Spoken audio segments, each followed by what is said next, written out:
Hello, and welcome to FastPass University, the only place where you can learn all your insurance exam content free state by state. No paywalls, no giant courses you're forced to buy, just clear lessons that help you pass fast. Today, we are going to go over Arizona life and health insurance laws and regulations. If you have not already watched part one, the Arizona laws and regulations that are common to all lines, please go back and watch that first. I have linked that in the description, so you can go there. That's going to go over that first core part of the laws and regulations for Arizona. And this video is going to focus on the ones that are specific to life and health. All right. So every state insurance exam has a laws and regulations part that is, specific to that state. These are those, numbers and timelines and specific laws and rules that you need to know. It's one of the more difficult parts of the exam, one of the more boring parts of the exam, but we're going to help you focus on what you really need to know, what you need to memorize, kinds of questions that the exam loves. We'll do a practice quiz together at the end, and we will get you in a good spot. So again, if you haven't watched part one, go back and do that. And here we go. We will begin on part two for Arizona life and health insurance laws and regulations. Okay. We are going to touch lightly on the information that we went over in part one. It never hurts for repetition. But we're going to skim through this kind of quickly. So again, if you haven't watched part one, do that. If you have watched it, you should be a pro at this section, but we will go over this kind of quick. All right, so the Arizona Department of Insurance and Financial Institutions, DIFI. That is what the Department of Insurance is called in Arizona. And the person that kind of heads that department is the director. Okay. The director is appointed by the governor, and they serve at pleasure of the governor. And the director enforces insurance laws, adopts rules, investigates and resolves complaints. They issue, renew, suspend, or revoke licenses. Um, all life and health producers must be licensed in Arizona. Whether that is a resident license or a non-resident license, you got to have a license in order to transact insurance in the state of Arizona. And the DIFI and the director kind of oversee all the insurance licensing and making sure that not only the agents, but the insurers and companies are meeting financial and operational standards, doing what they're supposed to do. The number one focus of the DIFI or the Director of Insurance is to protect consumers or protect the public, right? So they are monitoring the insurance agents and insurance companies to make sure that everyone is, doing everything in good faith and honest and um, upholding their fiduciary responsibility, all those good things. So, just to recap on some of the powers and duties of the director, because the exam does like to make sure that you are aware, they investigate complaints, they can conduct hearings and impose fines and penalties. They can pursue criminal prosecution for insurance fraud. They can't actually sentence jail time or things like that, but they can pass that on to the correct authorities to pursue fraud charges and such. They ensure consumer protection and monitor insurer solvency. Remember, solvency just means like your financial stability. If somebody was insolvent, or if an insurance company was insolvent, that basically means bankrupt. Okay. And then they also act as a mediator between consumers and insurers. If somebody were to go make a complaint, they would do that on the Department of Insurance, on the website, or go to the office, and the director and everybody in that department would go and do the investigations and such. So, biggest thing is knowing that they protect the public. They are there to protect consumers. They are appointed by the governor. And then another recap that we talked about is they approve or deny rates and forms, right? An insurance company can't just increase their rates however they please, whenever they please. They actually need to submit um, for a rate increase or a policy form change to the DIFI, and the director will approve or deny. They do not set rates. Okay, they like to usually throw that in. The director can do all of the following except, and it'll say set insurance rates or increase insurance rates. They don't set them. They can approve or deny them, but they do not set them. If you want more in depth on this, again, go back and watch that in part 1. Our focus here is to get into the life and health laws and regulations that are specific to Arizona. Producer equals agent, and that is you once you pass your exam. And you have certain duties and requirements, right?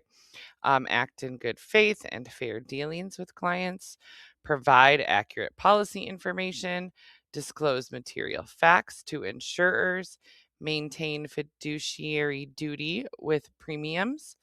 And remember, fiduciary, I like to think of it as financial.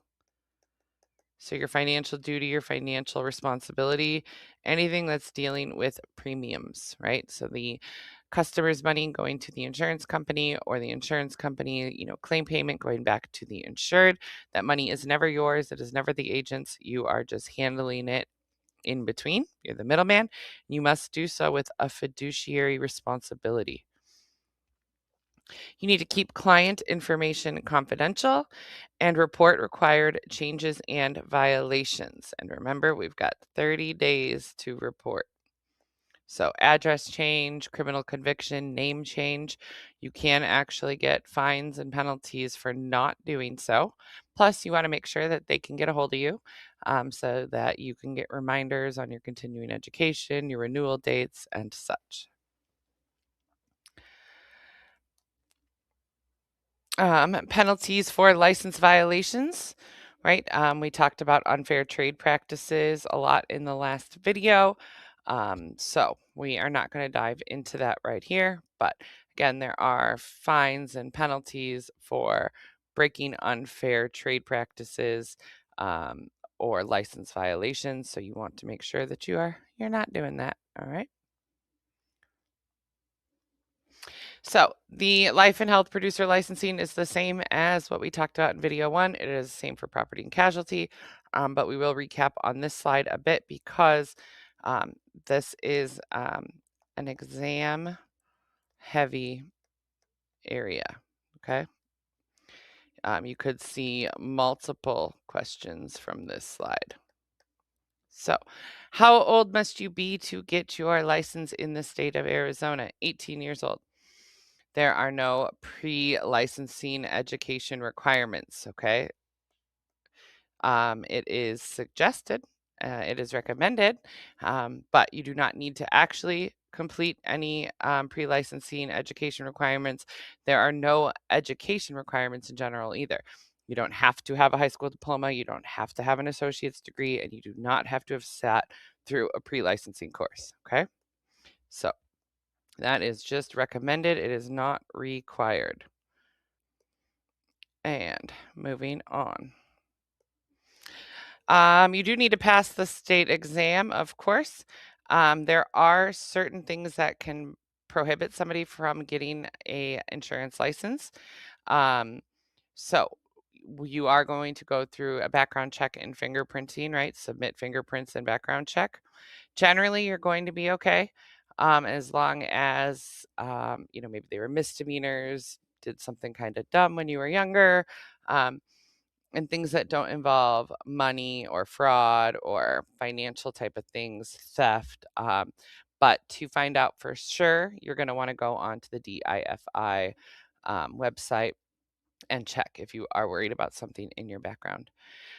Once you pass your exam and submit your fingerprints and all is good, you're going to complete your application through the NIPR or state system, pay your fees, and wait for your license. Once you are licensed, you then need to obtain an appointment from an insurer. Right. So once you go and start working for an insurance company, they will actually send that appointment in. They will let the state know, hey, this agent is appointed with us. They are working with us. How long is the insurance license good for in Arizona? 4 years. That is one of the longest. If you are watching any other videos, they're giving you kind of that generic. You're generally going to hear 2 years, because the majority of the states, the licenses are good for 2 years, but Arizona is unique, and you get 4 years in between renewals. But during those 4 years, you must complete 48 hours of continuing education. And how many hours of those 48 must be in ethics? Ethics courses, ethics continuing education requirements, 6. So 48 hours total, with 6 of them include being in ethics, right? So that's not 48 plus 6. It's actually 42 plus 6. The exam will generally just ask you how many hours of continuing education. The answer is going to be 48, not 42 plus 6. But they usually will also expand on it and say 48 hours with 6 needing to be in ethics. Or they could ask how many hours need to be in ethics. The answer would be 6. So just pay attention to how the question is worded so that you know how to answer it. And then maintain errors and emissions insurance. That's going to be dealt with depending on what company you go and work for. So don't worry about that on for the exam part. All right. So 18 years old. And licenses are good for 4 years. 48 hours of continuing education, 6 of those in ethics. You should be pros at this by now. We went over it a lot in part 1 and never hurts to recap. Now, when it comes to the life and health insurance license in the state of Arizona, there are a couple additional continuing education requirements or education requirements, which we are going to get into now. So yes, 48 hours every 4 years with a minimum of 6 hours in ethics. Okay. But to sell long-term care policies or annuity policies, there is some additional things you need to do. The flood insurance is related to P&C. So you don't need to worry about that unless you're taking your property and casualty exam as well, but we'll go over that in part 2 for property and casualty. So let's focus on the life and health. So long-term care, in order to sell long-term care policies, so you may be going and working somewhere where you're not selling them and you don't need to do this. A lot of times the company that you work for is going to set you up with these classes, but you can, do them on your own as well. But if you are going to be selling long-term care policies, you must have 8 hours of Arizona approved LTC training initially before selling long-term care products, then 4 hours ongoing every 2 years. Okay. So 8 hours initially. So before you start selling or after you're licensed.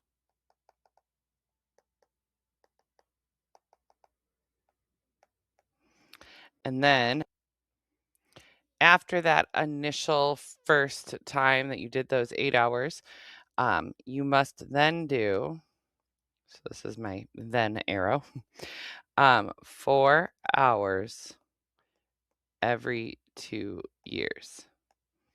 So it still ends up being 8 hours over, you know, the 4-year licensing period, but it is 4 hours every 2 years. So 8 hours initially, and then 4 hours every 2 years after that.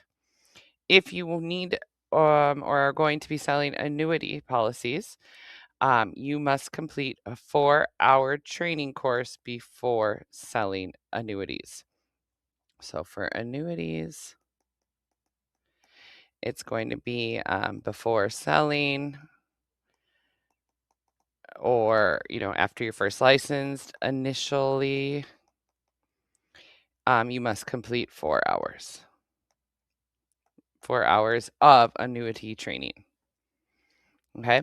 So remember those. They usually like to throw at least one of those in. So make sure you are comfortable with those numbers.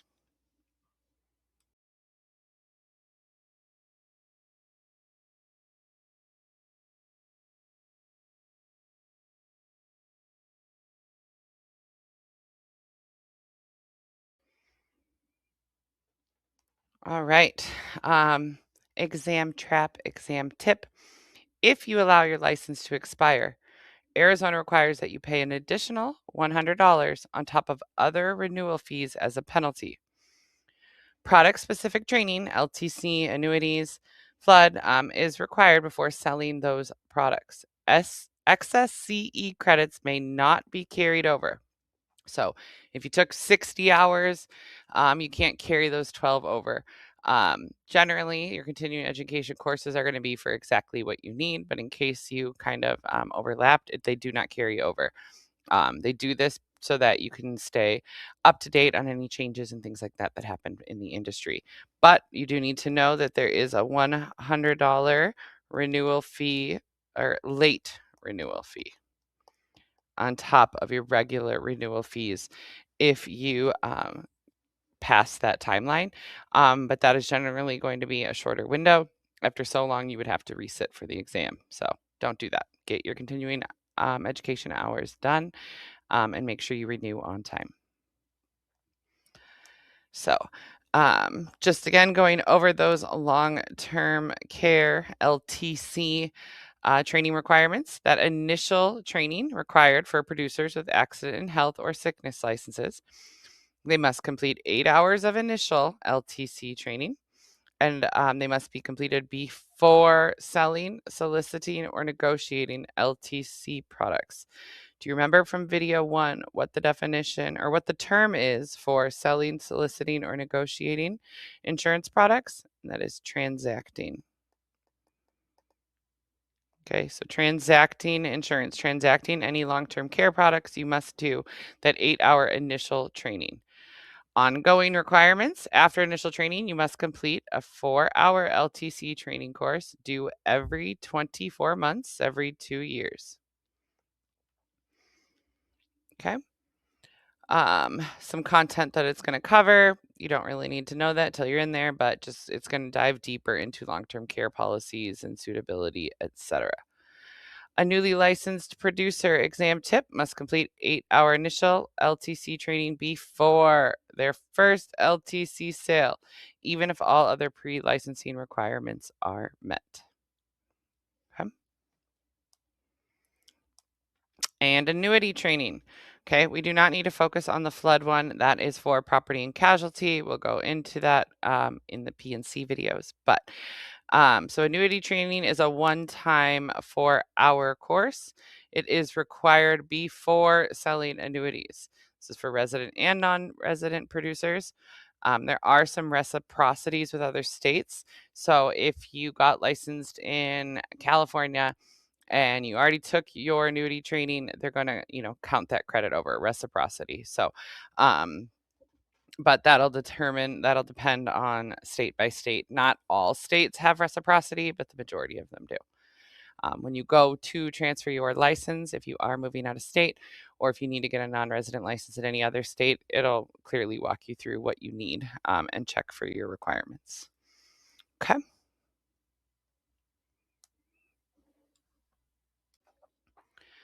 All right. There are some claim processing requirements, and these numbers are unique to Arizona. And when we are talking about life and health, they're going to vary from property and casualty, which is why we've separated these videos out, right? So for your life and health and exam, you need to know these claim processing requirements and timelines, okay? And it is 10, 30, 15, okay? 10, 30, 15 days. Acknowledgement. Acknowledgement within 10 working days. So once somebody calls in and says, I have a claim, or they submit it on the app, or however they let the insurer know, hey, I have a claim, the insurance company must acknowledge it. Hey, we have received your claim, and they must acknowledge within 10 days.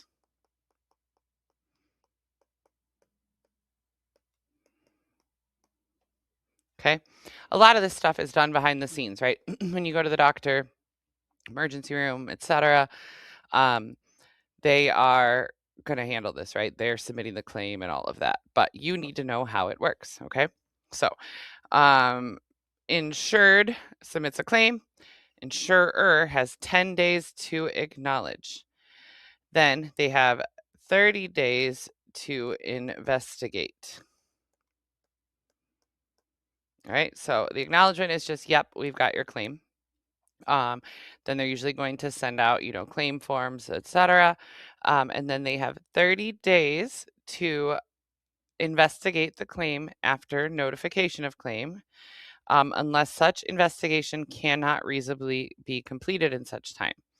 Okay, so claims can take longer than 30 days to settle if they are more complicated, if there's pieces of information missing, but the insurer has to do its best to investigate and get all of that done within 30 days. If it's going to go beyond that, they must let the policy holder know within writing for any delays in the process.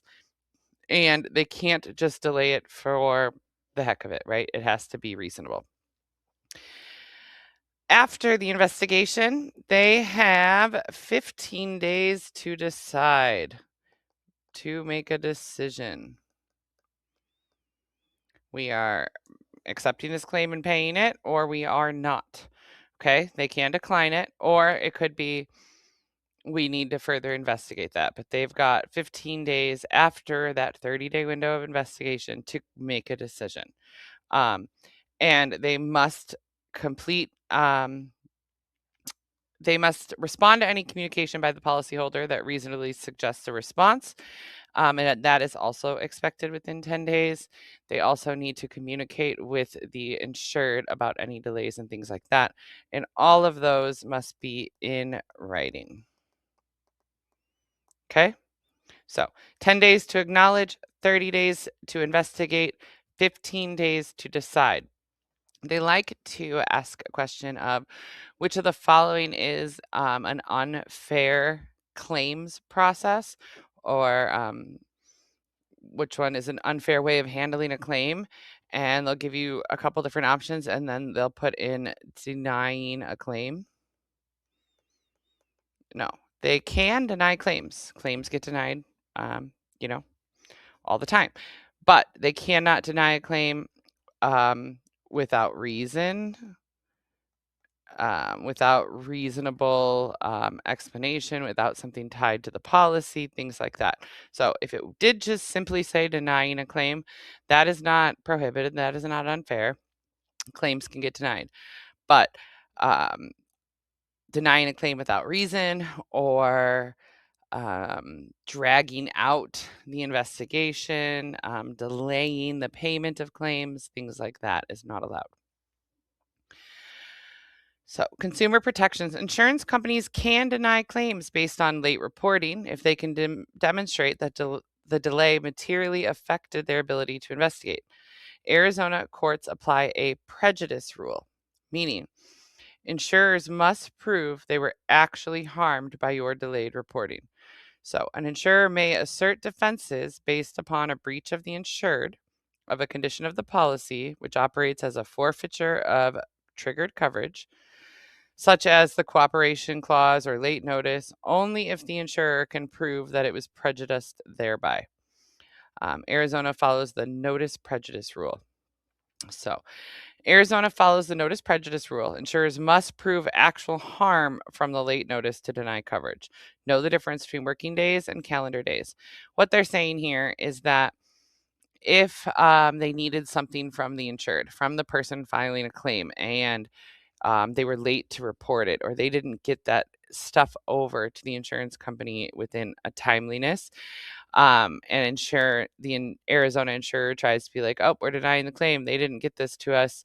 um, they're not going to just allow that unless they can prove that with the prejudice rule that it actually somehow harmed the insurance company not having that information. Basically just a way of saying they are going to generally be looking out for the insured, for the customer. It's going to be a lot harder for the insurance company to claim this, right? So, um, very every so often you see this come up on the exam. I wouldn't stress too much on that part. I would focus a lot more on the timelines and just kind of the procedures for processing claims. Okay. So, this is just kind of going over the key claim handling timelines again. All right. Acknowledge within 10 days. They must acknowledge claim receipt within 10 working days. They have then 30 days, 30 working days to complete the investigation. After that, they have 15 working days to come up with a decision, right? Affirm or deny. Accept or deny. And then they must pay within 30 days. Okay, so if they are saying, yes, we affirm it, yes, we approve it, yes, we are paying your claim, they have 30 days to pay. And they must answer communications within 10 working days. So, acknowledge and communicate are 10 days.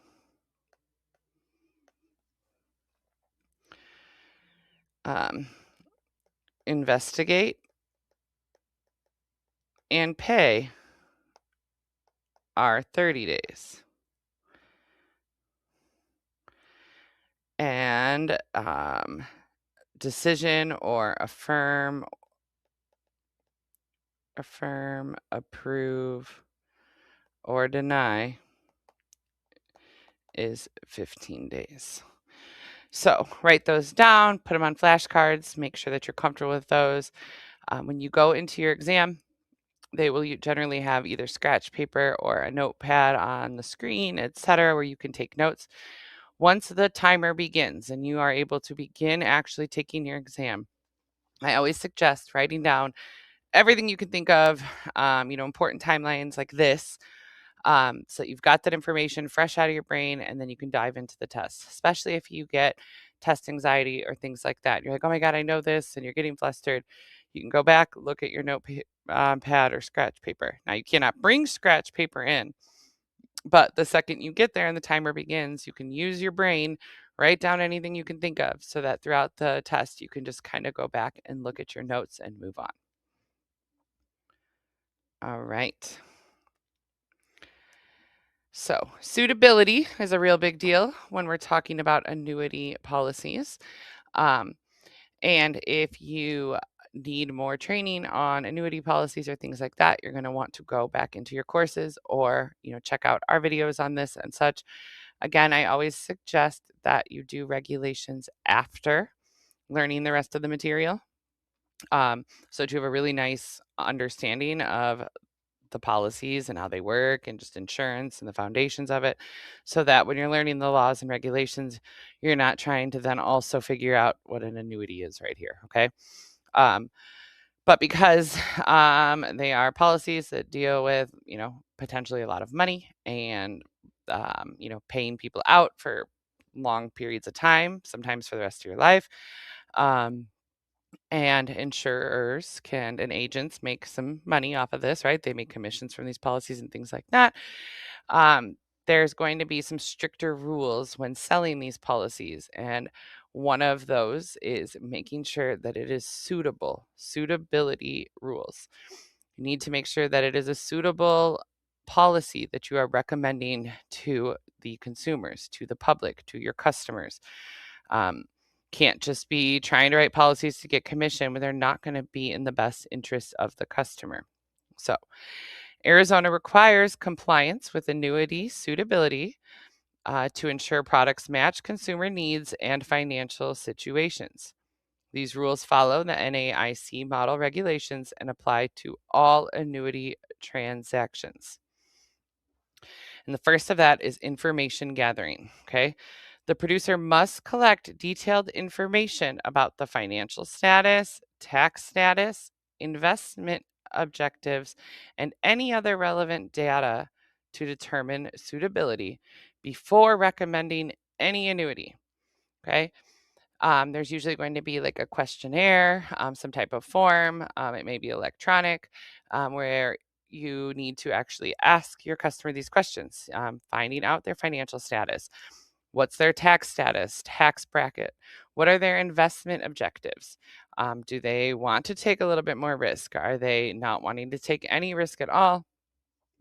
um, how soon are they hoping to access this money? Do they want to just put it in for a year or two because they're going to need it to send their kid to college? Then you're not going to want to put them in a policy that has high fees for early withdrawals, things like that. So you must gather this information. Okay, so be comfortable with what that information gathering is, what you need to know to make annuity suitability recommendations. It's their financial status, tax status, investment objectives, and any other relevant data to determine suitability. Again, you're usually going to type this all in, and the computer is going to help you figure it out. Um, but you need to be comfortable and know this about your customer before recommending any products to them. And then you must have a reasonable basis for what you do recommend. Okay. The producer must have reasonable grounds to believe that that annuity is suitable based on the collected information. Generic recommendations without proper analysis violate suitability rules under Arizona law. If you are just recommending and selling policies without actually gathering their personalized individual information, that is a violation of the suitability rule in Arizona law. There can be fees, penalties, license suspension, etc. And then you must keep all of those documents on file and have everything in writing and maintained per Arizona record keeping requirements. You can be held liable for producer violations. So you want to keep that information sheet, right? You want to keep that suitability determination. You want to keep notes or records on why you suggested certain policies, and then you need to keep those on file. And how long do you need to keep those on file? 5 years. Okay.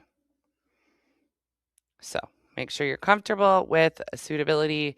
Um, generally, this is the exam loves this topic. All right. Okay. So just kind of a little recap on some of the things that we just went over before we hop into a different area. So annuity training and best interest standards. So again, annuity training, initial training before your first annuity sale, before even your first annuity recommendation, right? You need to get your Arizona annuity best interest certification, which is that 4 hours of initial annuity training. 10 days, right? What was 10 days for? 10 working days for response, maximum time for insurers to respond to communications for consumers, and 15 days to decide, right? Approving, accepting, or denying coverage or claim after receiving proof of loss after doing the investigation. Got 15 days to decide. Arizona annuity requirements. Customer financial information and objectives. You must find out their financial background and status. What are their investment objectives? You must know their age, income, and tax status, investment experience and risk tolerance, and reasons for recommendations or any alternatives considered, right? And these must be in writing. You must keep on file for 5 years. Um, you need to make sure that you understand and disclose product features and surrender charges. That was the example I was talking about. If you know the customer needs the money in 2 years, you don't want to have something that has a very high surrender charge. Sometimes annuities will have, all these great benefits, but it's a very high surrender charge if you withdraw in the first 7 years or 10 years, et cetera. That policy wouldn't make sense for them. There may be other annuity policies that do, maybe other policies with the company you work for that do, but you need to find out all of this information, their financial information, their objectives, age, income, tax status, risk tolerance, all of those things, so that you can make a recommendation that is suitable, right? Suitability for this client. Liquidity needs and timeline, right? So that's when do they need this money back? When and how difficult for them to get liquid cash, right? And you must keep best interest determination documentation file for 5 years. And you must get customer acknowledgement and understanding. When you sell a policy, you need a signature from both the agent and the customer. Be insured. Okay. So make sure that you are comfortable with that. Again, might see 1 or 2 questions on it, but why not make it nice and easy questions? Just know the answers. It's also important for you when you get out there and are selling these policies. Okay, so moving on to some health coverage requirements and mandates for Arizona. Arizona has specific health insurance requirements that may go beyond federal minimums in certain areas. So these are going to sound exactly like what is involved in the ACA, the Affordable Care Act, the essential benefits, right? Which you should be comfortable with. If not, make sure that you go back and learn this in your health topics or courses or other videos, etc. But assuming that you already know that and are comfortable with the Affordable Care Act, the Affordable Care Act was created to help individuals, not have pre-existing conditions, stop them from getting insurance. There are certain things that have to be covered, certain things that have to be covered free, all kinds of things like that. So that is at a federal level, the Affordable Care Act exists.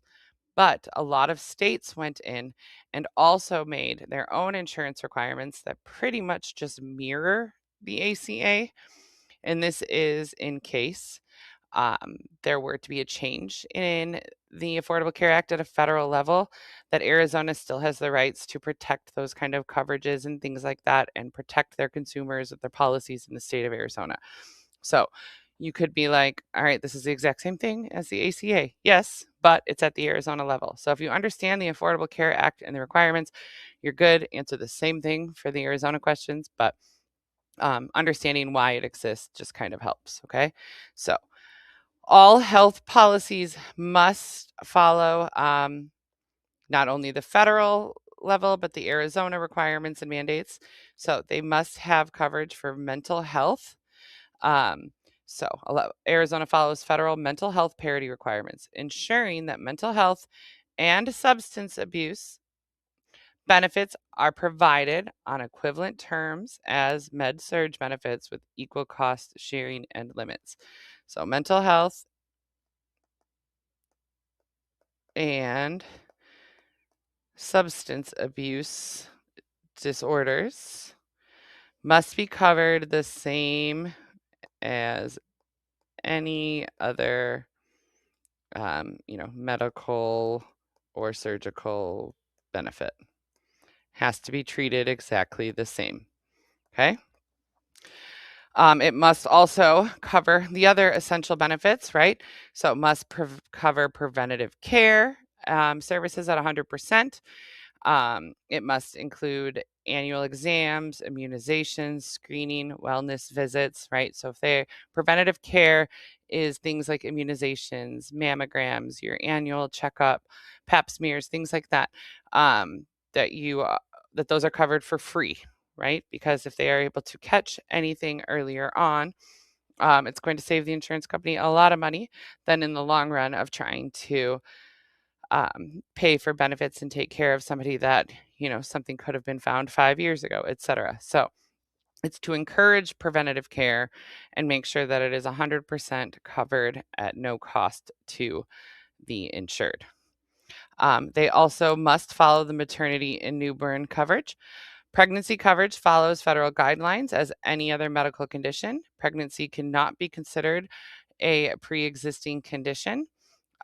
Pregnancy was considered a pre-existing condition when I had my first son, and I was trying to find a maternity policy, and I um, couldn't find one that I could afford at that time, and things like that. We had to pay out of pocket for my oldest son's birth. Um, my other two children were after the Affordable Care Act, and these things all came into place. So they were covered. I didn't have to go add it onto my policy. My pregnancy was covered, as well as newborns are covered immediately at birth for 31 days. Okay. Because when you are, in labor or um, delivering a child, vaginally or having a C-section, the last thing you're thinking about is, I should call my insurance company right now and add this baby on. Um, they are covered immediately from the moment of birth for the first 31 days. They are covered as an additional person on your policy without adding them, but you have 31 days to add a newborn onto the policy. So be comfortable with that timeline, that number. Um, and what the essential benefits are, and that mental health and substance abuse are covered as the same as medical and surgical benefits. All right, so disability and health coverage provisions in Arizona. All right, exam trap, exam tip. If you allow your license to expire, Arizona requires that you pay an additional $100 on top of other renewal fees as a penalty.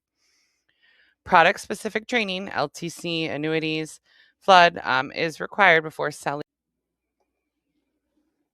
And actually, there are a couple more things I wanted to add to this slide that you could see on the exam that the exam likes.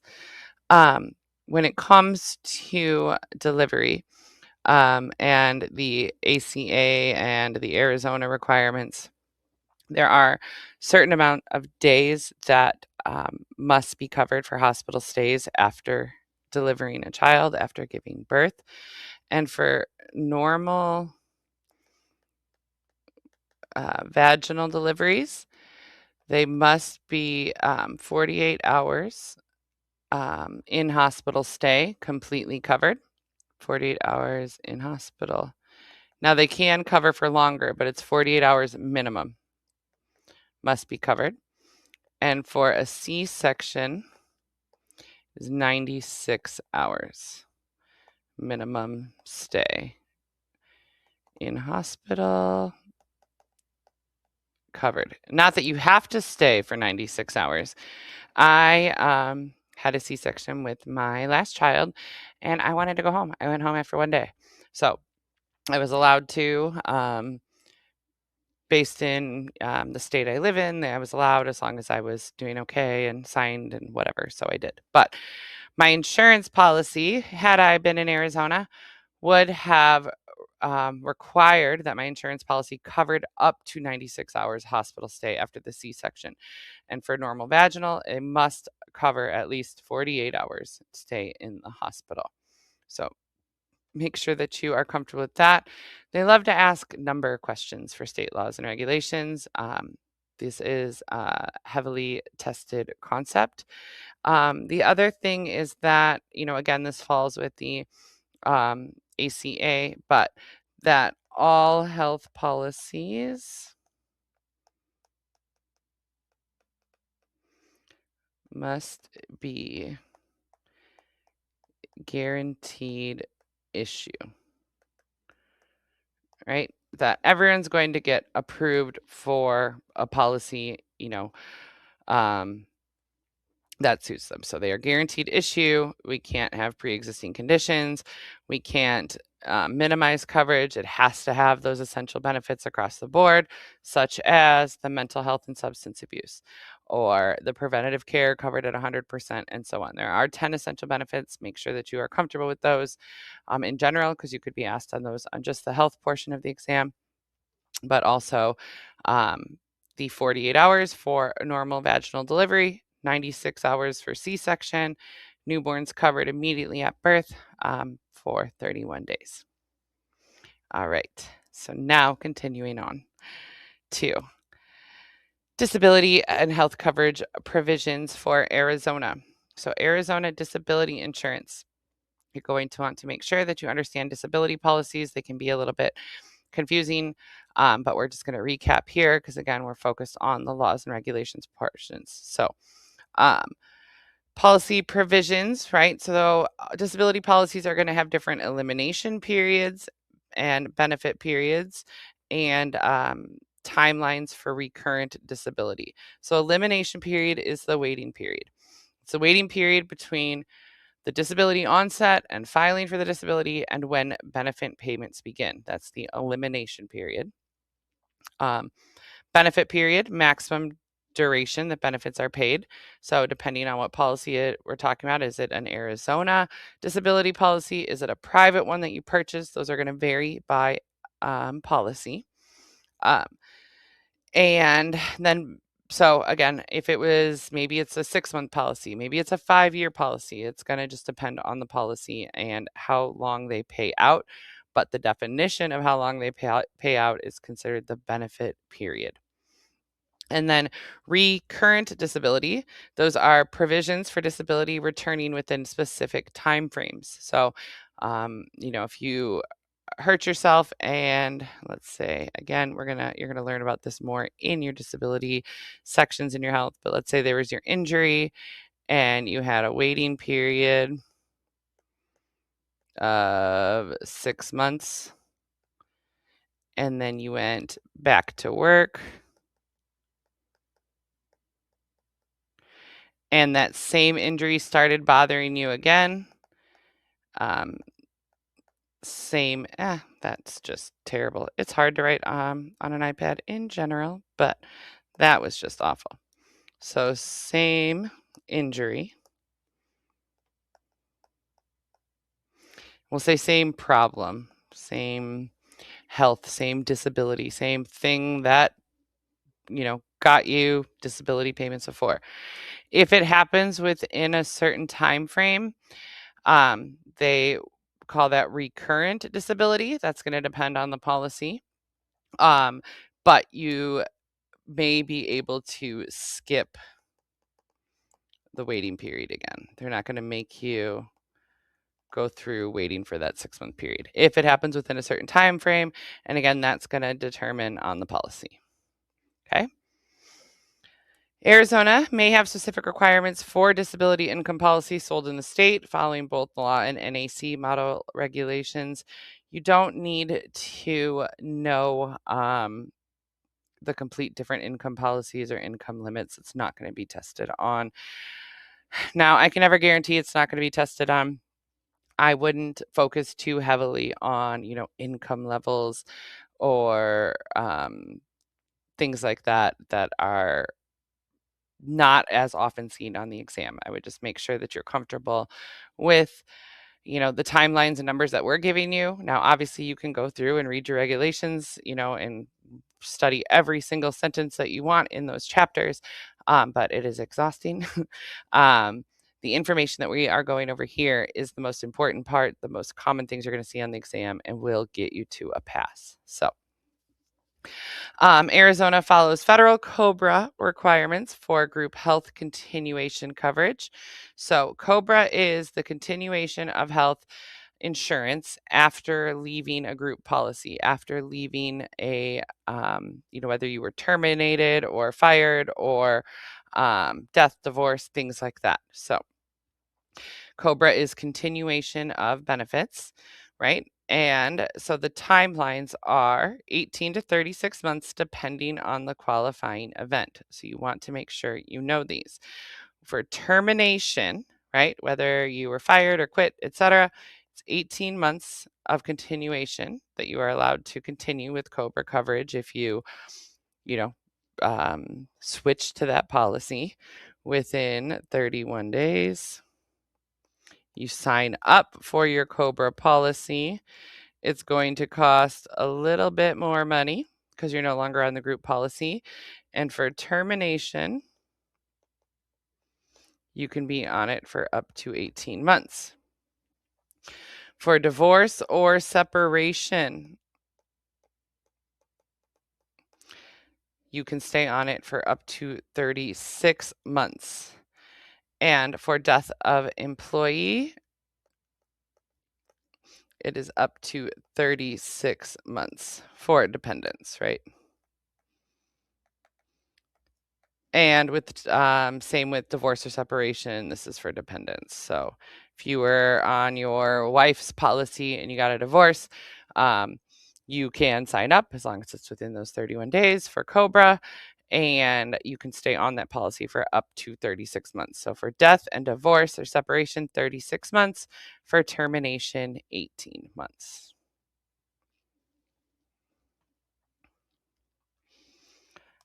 All right, health coverage scenario question. Sarah is covered under her employer's group health plan in Arizona. She gives birth to her daughter via normal vaginal delivery on Monday morning. What are the minimum hospital stay requires the insurer must cover? For normal vaginal delivery, it is 48 hours. 48 hours for normal vaginal delivery. If it had said C-section, the answer would have been 96. So the correct answer, 48 hours, 2 days. The insurer must cover Sarah's hospital stay through Tuesday, even at a minimum, and cannot require prior authorization for this minimum period under both federal law and Arizona law. Arizona health insurers must comply with federal maternity stay requirements, and newborns have an automatic coverage provision during the initial period. Check for Arizona requirements for enrollment deadlines. It is 31 days to add the newborn. All right. But you guys are pros at this now, right?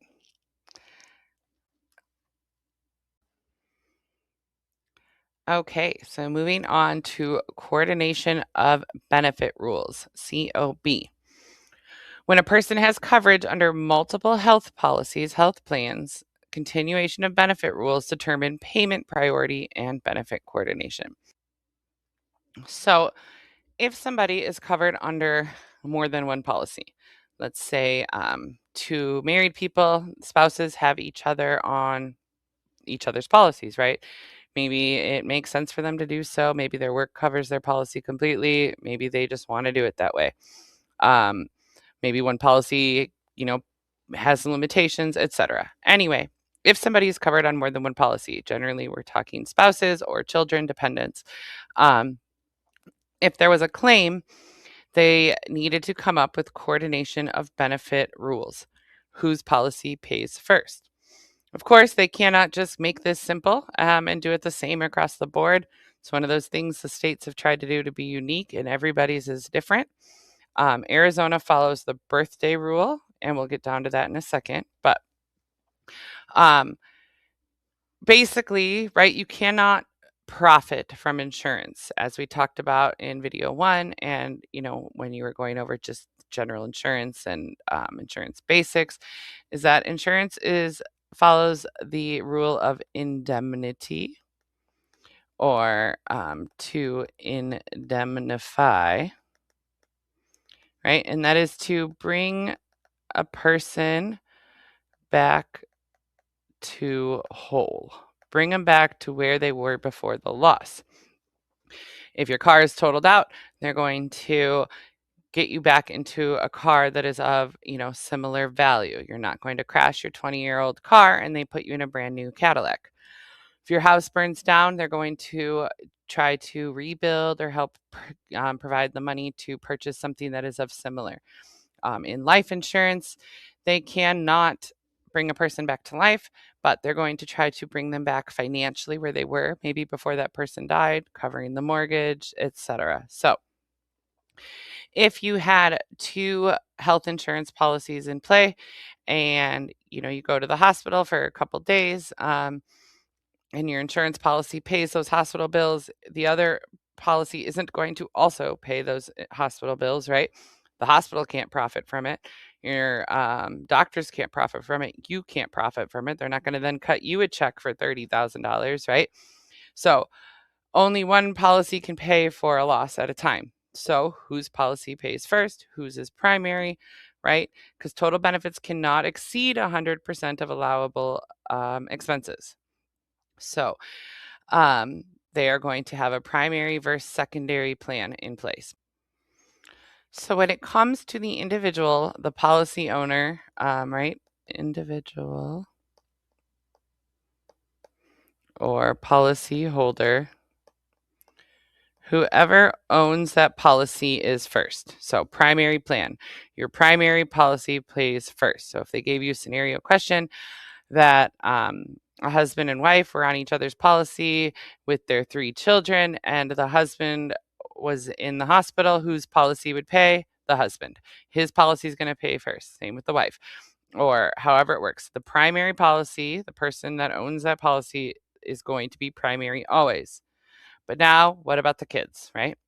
They're on both policies. So they follow the birthday rule for children. It is parent whose birthday falls earlier in the calendar year has primary coverage. Okay. So my birthday is August 6th, right? My husband's birthday is August 1st. They're generally going to give you an example of a question much further apart. But if our children were covered under both of our insurance policies and something happened where they needed benefits, my husband's policy is going to always be primary. Then my policy would come in to pay any thing maybe that wasn't covered, depending on how the policies are set up. What you need to know is what policy is benefit when it comes to coordination of benefits. If they are talking about the individual or policyholder, it is their own policy that pays first. When we're talking about the dependents or children, it's going to follow the birthday rule. Not who's older, not who's younger, whose birthday falls earlier in the calendar year. So from January to December, they don't care how old you are. Whoever's policy falls first, they are the primary. That is the birthday rule. Okay. And then Arizona Medicaid typically pays as payer of last resort. All other coverages must be exhausted first before state Medicaid benefits apply. Exam tip: the birthday rule is commonly tested. Remember, it applies to children covered by both parents. The parent with the earlier birthday, month and day in the calendar year provides primary coverage. All right, and jumping back to long-term care, a little bit of recap first. You must complete an 8-hour initial training, long-term care, long-term care certification training before selling, soliciting, or negotiating long-term care products. So after you get licensed, before you sell any LTC policies, you need to do that 8-hour initial training. After that, it must be 4 hours every 2 years or 48 months. Okay. And there are requirements that an agent must follow when selling long-term care policies, just like we were talking about with annuities, right?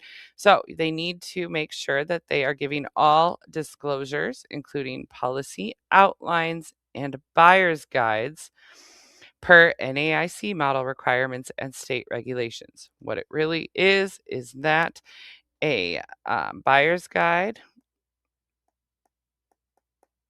and policy summary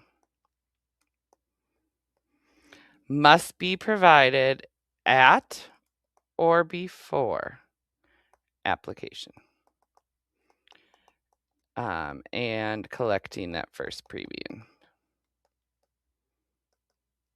So they can say, when must a buyer's guide be distributed or disclosed in a long-term care product sale at or before application, at or before signing them up? Or what must be provided to a client at the time of a long-term care sale? Buyer's guide and policy summary. Buyer's guide is going to be kind of just like a general pamphlet of the policies. The policy summary is going to be a lot more detailed of all the benefits and such. And as the same as annuities, long-term care policies must meet suitability standards that ensuring that this coverage makes sense for the applicant's financial situation and long-term care needs. It's going to look very similar to the annuity suitability requirements. So the only real difference here is the initial training and ongoing training. So, long-term care, suitability, and consumer protection. We're going to need to do a required analysis, that information gathering, that suitability analysis questionnaire. However, the company that you work for does so. Financial assessment, income and asset evaluation, their ability to pay premiums, understanding of policy terms, and their long-term care needs assessment. Producers must maintain records documenting suitability determinations and consumer understanding per Arizona requirements. And how long is that? 5 years. Okay. So, a producer must verify that the long-term care insurance is suitable based on their ability to pay the premiums without financial hardship. If they are only on Social Security. You're not going to want to be putting them in a very expensive policy. Maybe can they even afford it? You need to make sure that you're not providing these policies at a detriment. You need to make sure that your customer understands the policy benefits and limitations. You need to make sure that this policy is appropriate and that the coverage amount makes sense. And also any alternative resources for long-term care costs.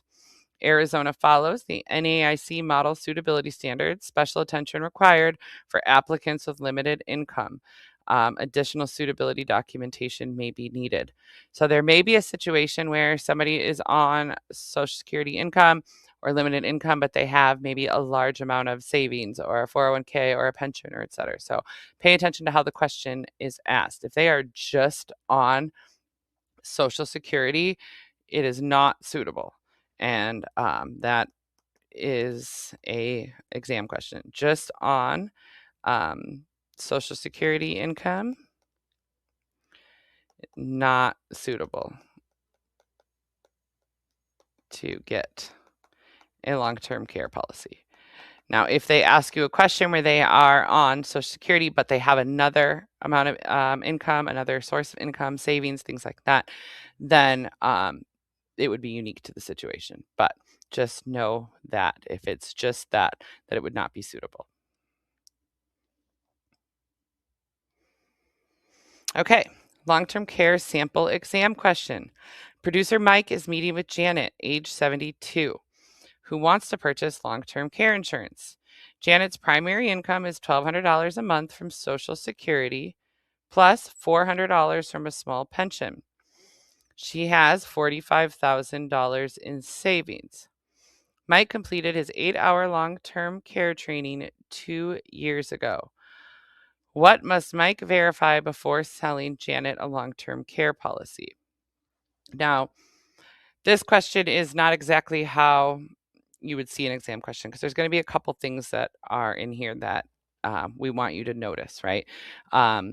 So we'll circle back to that because this is kind of a multi-part question. But right away, it's a little hard to confirm if his long-term care training is current. Since Mike completed his 8-hour initial training of 2 years ago, he's good, but he needs to complete his 4-hour training requirement for continued long-term care sales authority, right? So he did complete his 8-hour long-term care training 2 years ago. He completed his 48 hours? Sorry, his 4 hours within the last 48 months? Where are we at in this 2 years? The questions won't be that vague. It'll be very specific what they're looking for. They're not going to trick you this much. I'm tricking you this much because I just want you to point out of some different things in the question. So we're not going to actually get completely to the answer here, but suitability assessment, conduct thorough suitability analysis. They must, make sure that Janet's financial situation with the limited income and moderate savings must ensure that premiums won't cause financial hardship. So again, we would have to kind of go through, it would be policy specific, see if it makes sense. We don't know what her expenses are. You're not going to be able to determine what's suitable for right now with this question, but these are just things that you need to be thinking about, right? Did Mike complete his ongoing training? She does have the limited income, but she does have a little bit in savings, things like that. But the question says, what must Mike verify before selling Janet an LTC policy? And that would be, suitability, really. Doing the questionnaire. Gathering info, okay? He would need to complete all required Arizona LTC disclosures, assess and document suitability determination, ensure that Janet understands the policy terms, benefits, and limitations before the sale. But key points here is that Mike must complete his ongoing 4-hour LTC training before making the sale and thoroughly document suitability despite Janet's limited income situation. Maybe they did find a policy that makes sense and it's important for this policy to get into place. It just needs to be clearly documented. So this isn't exactly a sample exam question you would see. It would be more direct. It wouldn't be giving you all this information or leaving information out. It was just to help you kind of understand the different things that should be popping up in your mind as you're going through questions.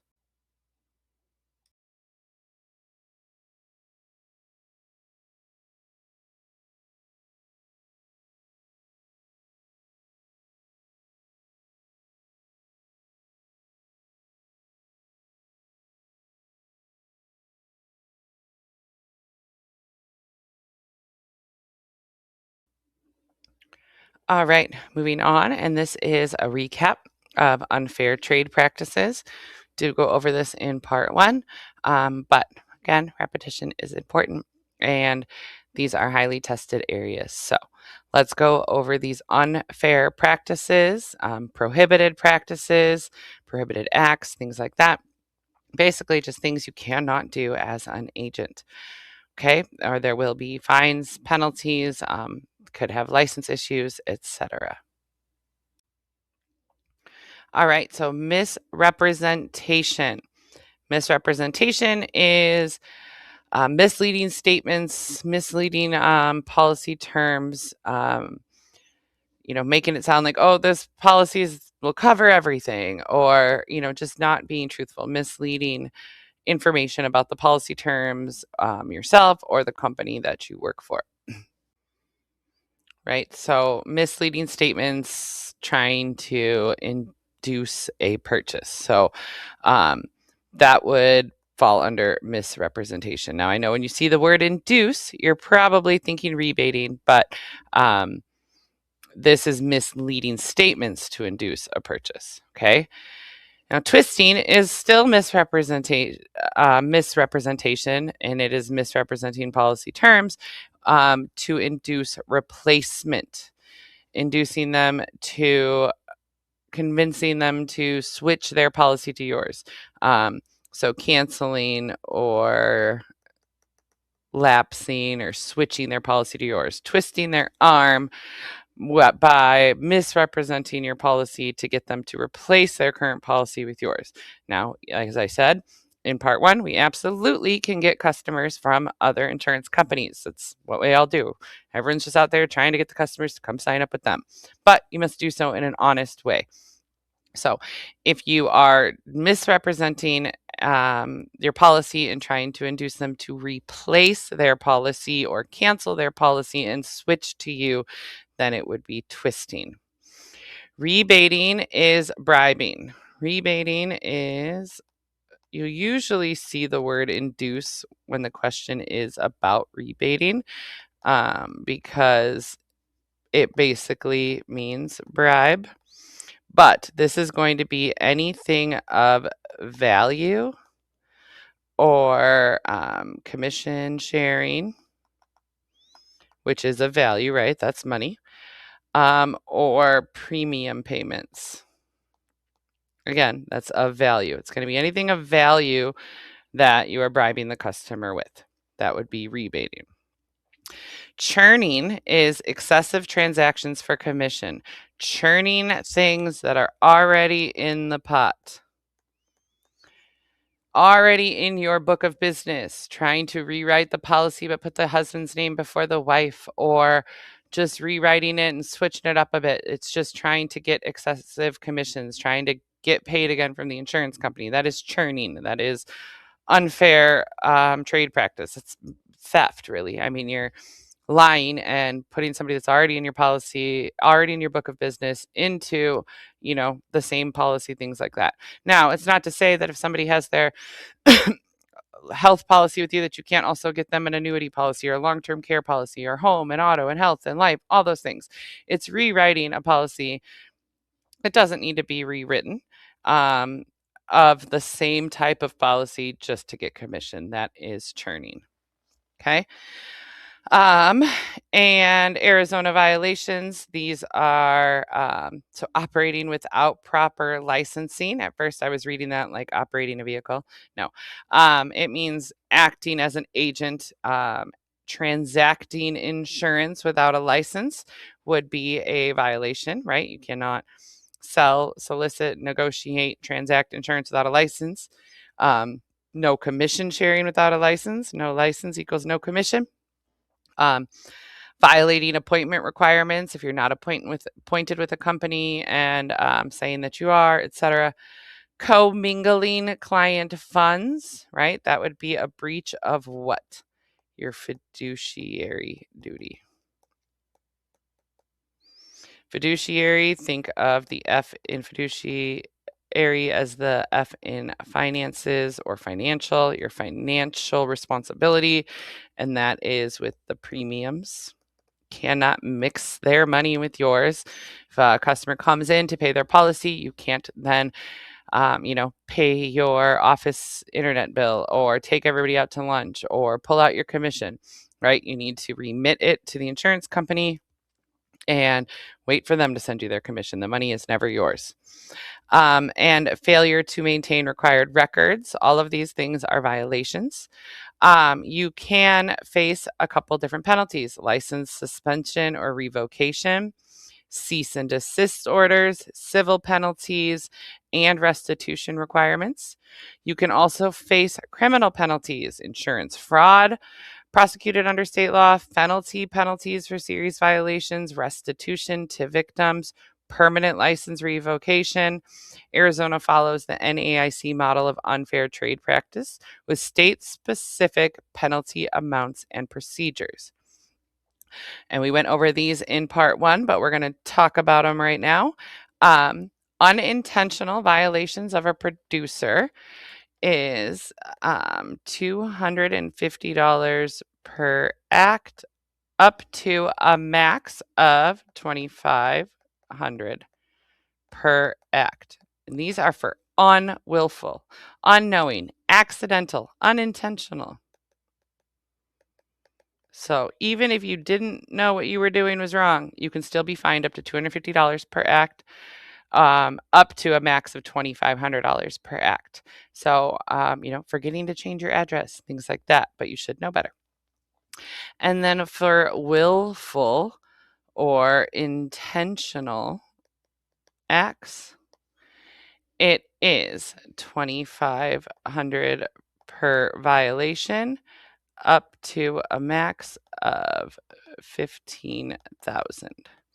Now, there can be more for fraud or if there's restitution involved, but these are the basic numbers that you need to be familiar with and comfortable with when it comes to the prohibited practices in Arizona. Again, went over this in more detail in part one. Never hurts to recap on these really important parts. And moving on to federal laws in Arizona Life and Health. Some of these we already kind of went over, like the ACA, but they do like to ask about HIPAA. And really, it's just that you understand what it is. HIPAA is the Health Insurance Portability and Accountability Act. It protects patient health information. You could say, which of the following protects patient health information? The answer is HIPAA. Or what is the purpose of HIPAA? And it is to protect patient health information. It is for privacy and confidentiality. Okay. Obtain proper authorization for disclosures and follow minimum necessary standards per federal requirements. You need to be trying to keep patients' information private and confidential. That's what the HIPAA privacy rules do. Okay. And we talked about ACA already a bit in the essential benefits. Plus, you should go over this in your health sections. But Arizona does participate in the ACA and in the federal marketplace, requires those essential health benefits, prohibits pre-existing conditions, pre-existing condition exclusions, and dependents are covered up to the age of 26. It eliminates lifetime annual limits, mandates preventative care at no cost sharing. It must be covered 100%, as well as the things that we talked about earlier. So, mental health and substance abuse disorders must be covered and treated the same as anything else, any other medical benefit. Okay. So, mental health and substance abuse disorders must be covered at the same as any other medical or surgical benefit, right? And they must be guaranteed issue. And normal vaginal delivery. How long must they be covered to stay in the hospital? 48 hours. C-section, 96 hours. And when must newborns be covered? Immediately.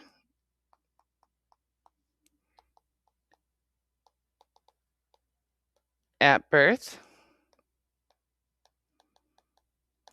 For 31 days. Okay. And then they must be added on the policy within those 31 days.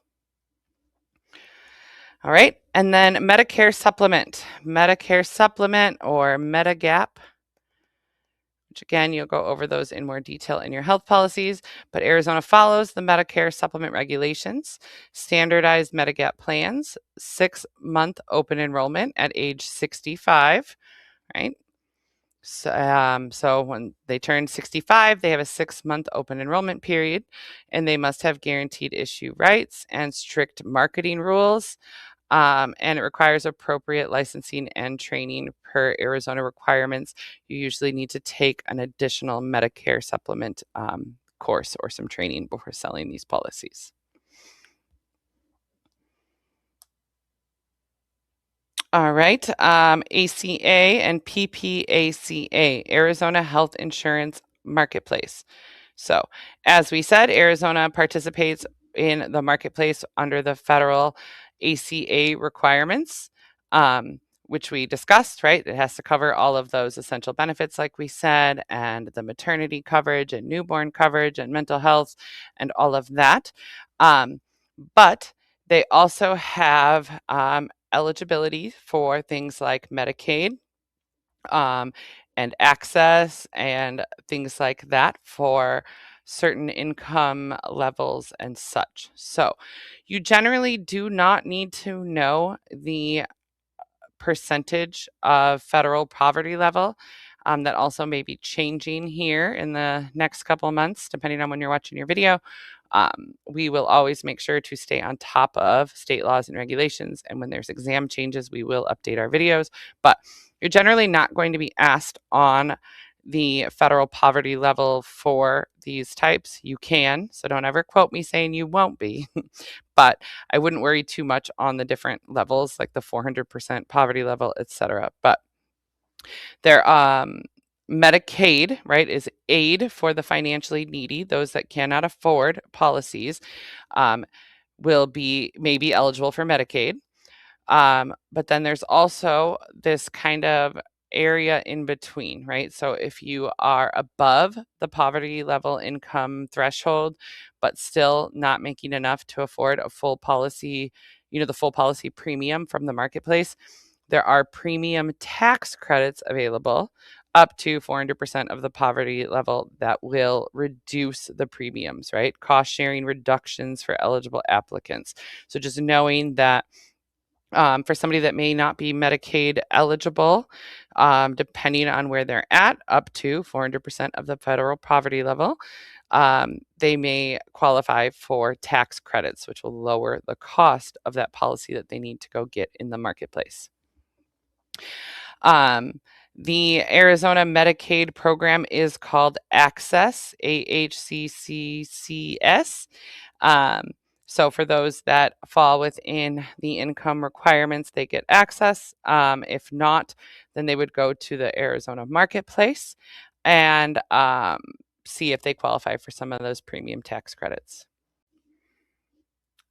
So you must have appropriate licensing, right? You must have your health insurance license, but there may be some additional required marketplace training, and you must, stay in compliance with federal and state marketing rules when selling health policies through the marketplace. And then a couple additional things. Again, this falls with, the ACA and Arizona following that. Children may remain on parents' policies through the age of 26. And there are special enrollment rights for qualifying events. So while there is a certain enrollment period time frame to apply for policies in the marketplace, you may have special enrollment rights like birth of a child or marriage, change of job, loss of income, etc. Okay, a little bit more on ACA key definitions and enrollment periods. Um, Qualified Health Plan, QHP. So this is a health insurance plan certified by the federal marketplace. Policies that are sold through, healthcare.gov. They must meet the ACA requirements and have the essential benefits, which we have listed here in a minute. And then they are available in bronze, silver, gold, and platinum tiers. Okay. Um, so they like to ask you, and you should know this from your health sections, but you should know these percentages. Okay. Bronze is 60%, silver is 70%, gold is 80%, and platinum is 90%. Now, I will tell you, I have been licensed for over 15 years. I have taught these courses 1,000 times. Off the top of my head, if you said, what is the coverage for gold? I couldn't tell you 80% off the top of my head. I have to write it down. It's just one of those things that doesn't stick. I have to go through it, like counting on your fingertips. I know that it's bronze, silver, gold, and platinum, and I know that it starts at 60. So I always have to write this down. Even if I just wanted to say those off the top of my head, I had to write them down. Hopefully that just sticks with your brain. It's just one of those things that does not stick for me. So I always write it down. So if you get a question, how much does the insurance company cover and how much does the person cover? They're normally going to ask you this side, right? The 60, 70, 80, 90. But this is how much the insurance company covers. And this is how much the individual pays. They're going to pay that remaining amount. So 40%, 30%, 20%, 10%. They're not generally going to ask you the questions on this side. They're going to say, how much is covered or what is the coinsurance, things like that for a gold plan? And the answer would be 80% or silver, whatnot. I always have to write it down. So maybe those are one of the things that you write down when you sit down for your exam. If anything, you're going to get one question on it, but it's pretty simple. Know that it starts with bronze and 60, and you can work your way up. Okay. They must be guaranteed issue. All Arizona health policies must be guaranteed issue. We cannot deny coverage based on pre-existing conditions and cannot charge higher premiums based on health status. The 10 essential health benefits that we've just kind of been discussing, but you should be pros at from going over your health policies: ambulatory patient services, emergency services, hospitalization, maternity and newborn care, mental health and substance use, prescription drugs, rehab services, lab services, preventative and wellness services, and pediatric services, including dental and vision, up to the age of 26. Okay. Generally, they would say all of the following are essential health benefits except, and they'll throw something else in. So you do need to be comfortable with these. All right. The ones that we've talked about in more depth, like the maternity and newborn care, like the 48-hour versus 96-hour, the mental health and substance abuse needing to be covered, the guaranteed issue, denying coverage based on pre-existing conditions. The things that we've said repeatedly are the most common concepts that they are going to focus on the exam, but they could ask you any of these, especially the preventative and wellness services need to be covered at 100%. Just be comfortable with these. Okay. Open enrollment period, annual period when you can enroll or change coverage, is typically November 1st to January 15th for the following year of coverage. Outside of OEP, which just means open enrollment period, you must have a qualifying event for special enrollment. So usually birth of a child, change of income, marriage, divorce, etc. It allows enrollment outside of OEP, and here actually are a list of the qualifying events: loss of health coverage, marriage, divorce, legal separation, birth or adoption of a child, change in residence, or income changes affecting subsidy eligibility. And you usually have 60 days from the qualifying event to apply outside of this open enrollment period. And we just talked about those metal tiers: bronze 60, silver 70, gold 80, platinum 90. Higher tier equals higher premium, lower out of pocket cost. Obviously, if the insurance company is covering 90% of the policy or the benefit or the bill, it's going to cost more than if they're only covering 60. Memorize the metal tier percentages and understand the differences between open enrollment, anyone can enroll, versus special enrollment, where you would need a qualifying event. Arizona follows the federal ACA timeline requirement of 60 days. All right, moving on. And this is a recap of unfair trade practices. Did go over this in part 1, but again, repetition is important, and these are highly tested areas. So let's go over these unfair practices. Okay, a ACA practice question. Scenario: David, age 26, works part-time in Arizona, earning $32,000 annually, approximately 250% of federal poverty level. He wants to purchase health insurance through healthcare.gov. He has type 1 diabetes and is concerned about coverage and costs. Which statement is true about David's situation in Arizona? A, David will be denied coverage due to his pre-existing condition. B, David may qualify for premium tax credits, but not cost-sharing reductions. C, David must wait until open enrollment to apply regardless of circumstances. D, David can purchase any metal tier plan and cannot be charged more due to his diabetes. And the correct answer is D. Okay, here's the explanation. Under ACA guaranteed issue rules, David cannot be denied for his pre-existing condition. At 250% federal poverty level, David qualifies for premium tax credits, right? Because those were up to 400%. And he may qualify for cost sharing reductions. It's typically available up to 250%. Now, we did not state that number on the previous slide, but cost sharing is 250% FPL, and credits, premium tax credits, is 400% federal poverty level. Okay, but David can apply during open enrollment or special enrollment periods. No waiting required for coverage. Eliminate C. David can purchase bronze, silver, gold, or platinum and cannot be charged higher premiums due to his health condition. This is the most complete correct answer.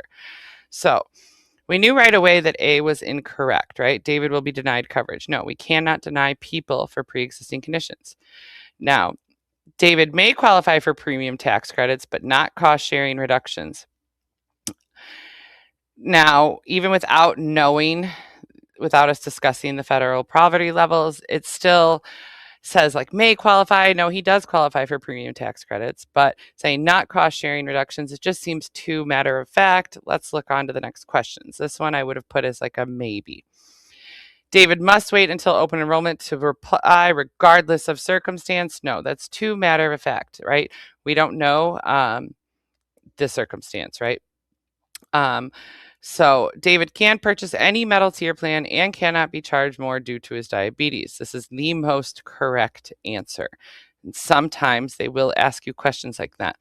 So don't assume things outside of what you know or outside what the question is giving you, and answer with the most correct question. Generally, the majority of the questions are kind of just like your quick math facts, fact-based number, how many hours continuing education, how long for the hospital, for C-section, things like that. But they do give scenario questions, so break it down. And usually if a question is too matter of fact, like all or no or never or completely, it's usually not correct. And if two questions kind of contradict themselves, they're not right. They can't both be right and they can't both be wrong. You can exclude those. All right. State Health Insurance Assistance Program, SHIP. It is free Medicare assistance for Arizona beneficiaries. What is Arizona SHIP? So SHIP is a federally mandated program, which is state and federally funded, provides free assistance to Medicare beneficiaries and families. It is administered by the Arizona Department of Economic Security, ADES, and it is operated through the Area Agencies on Aging. What is this, right? It is free Medicare assistance for Arizona beneficiaries. Medicare is confusing, right? You know that from learning about it. Imagine trying to buy it, right? It's confusing, right? And it's hard when you're talking to somebody that's trying to sell you, maybe Medicare, Medigap policies or Medicare supplements. So the Arizona Department of Economic Security works with the area or operates through the Area Agencies on Aging. It is state and federally funded, and it provides free assistance to people that are receiving Medicare and their families. Services they provide, educational services. They explain Medicare coverage options. They help them compare plans and costs. They help them understand their rights and protections and navigate enrollment periods.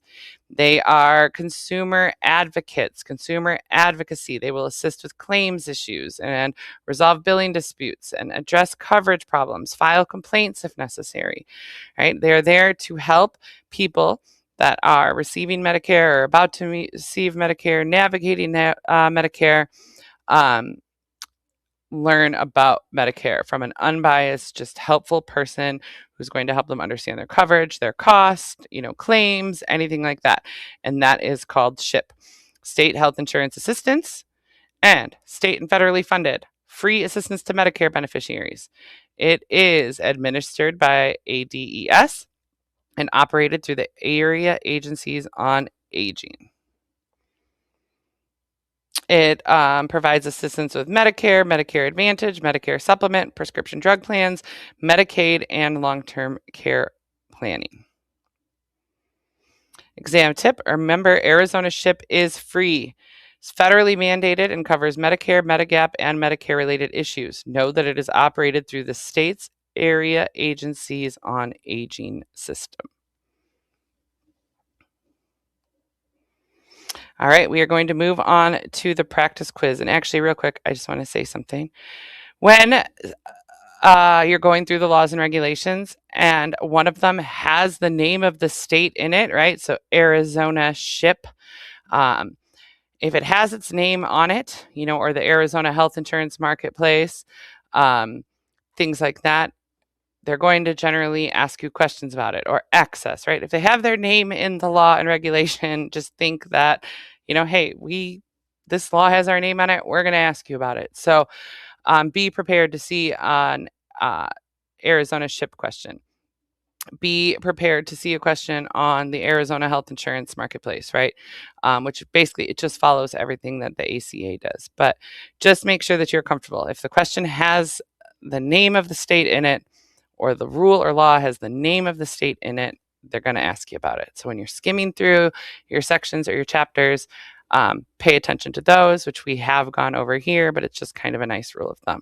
But everything you have learned from this video and part one is the most test-loved questions and content.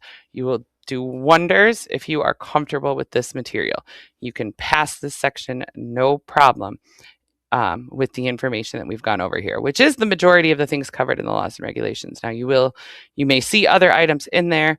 Not saying that you won't see a question. I never say never, but instead of draining yourself trying to remember every single one, you're going to do just fine with the information that we've gone over here. We do have the workbook that goes along to this that you can fill in, as well as the presentation slides and all of that on our website.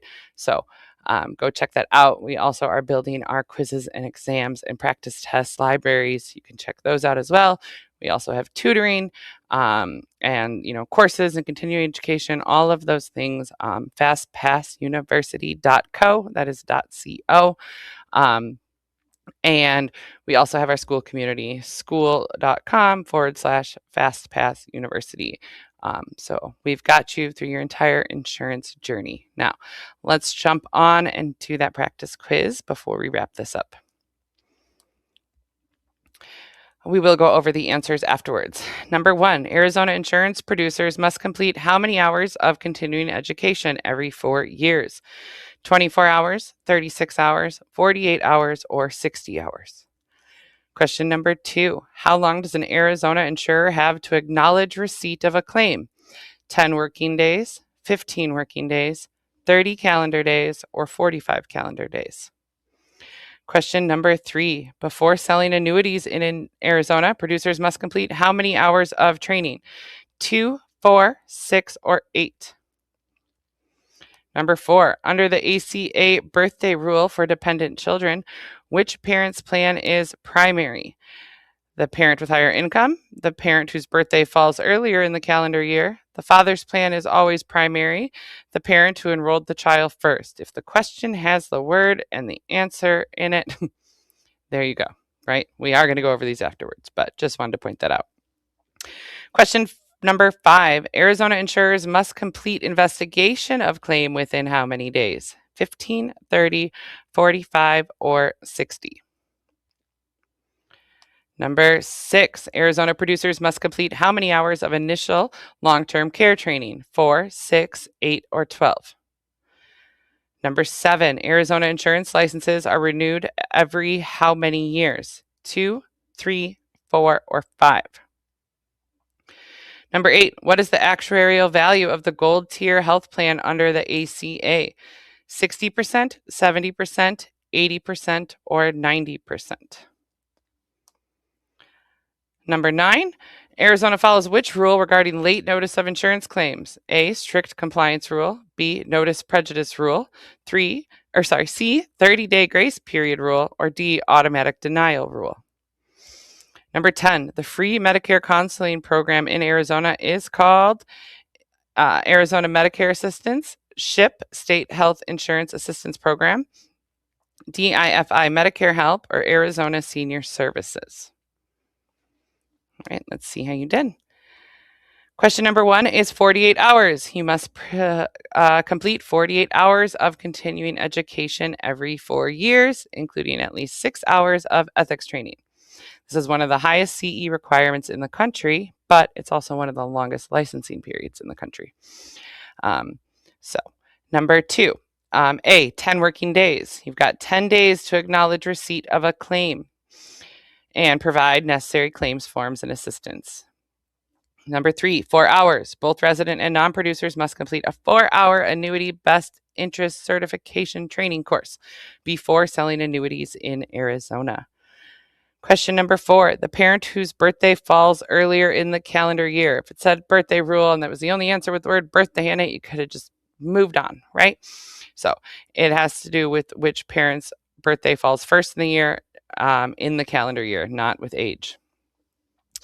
Number 5, 30 days. Arizona insurers must complete investigation of claim within 30 days after notification, unless additional time is needed and communicated is in writing. And if they are communicating in writing, they must do so within 10 days, right? Number 6, 8 hours. Arizona producers licensed for accident and health must complete 8 hours of initial LTC training before selling long-term care products. Then after that, they must do 4 hours every 2 years. Number 7, 4 years. Arizona insurance licenses are renewed every 4 years. When are they renewed? On the last day of the licensee's birth month. We may not have discussed that in this video, but this is something that we go over in much more detail in part 1. So again, you should have absolutely watched it before you got to the end of part 2. But if you're just kind of like, where did that come from? It is in part 1. Which allows for the 48-hour CE requirement cycle, right, within those 4 years. Number 8 is 80%. Gold tiers have an 80% actuarial value, right? They pay 80% of expected costs. The consumer pays 20%. Number 9, notice prejudice rule. Arizona follows the notice prejudice rule, meaning insurers must provide they were actually harmed by late notice before denying coverage. And number 10 is SHIP. Arizona's SHIP provides the Medicare counseling and assistance to beneficiaries. It is funded by federal and state sources and operated through area agencies on aging. So, study tips and final exam strategies. Make sure you are comfortable with those Arizona timelines. They love numbers. They love the number questions. But don't get them confused. Make sure you understand which one's 48 hours, which one's 4 years, which one's an 8-hour initial training and such. Make sure that you are comfortable with the different terms and timelines and working days versus calendar days, etc. Focus on the Arizona specific rules like the 4-year licensing renewal, 48 hours CE, etc. Make sure that you read each question carefully. Look for Arizona or DIFI specific timelines. Eliminate obviously wrong answers first and choose the best Arizona specific option. Remember that Arizona is a unique 4-year, 48-hour CE requirement. Know the difference between the federal requirements and Arizona state law. They're pretty much the same. And focus on consumer protection timelines and producer responsibilities. You have got this, right? You have mastered the essential Arizona life and health insurance laws and regulations. Remember that there are some unique things to Arizona, which we have gone over. And again, if you want to get more practice or tutoring or check out our community, please make sure to check out our website and please make sure to subscribe, right? After we drop all of the state's laws and regulations, we will then be dropping the entire insurance content out there for life and health and property and casualty, 100% free, always on our YouTube channel. So please subscribe. It helps us get our channel out there to everybody else.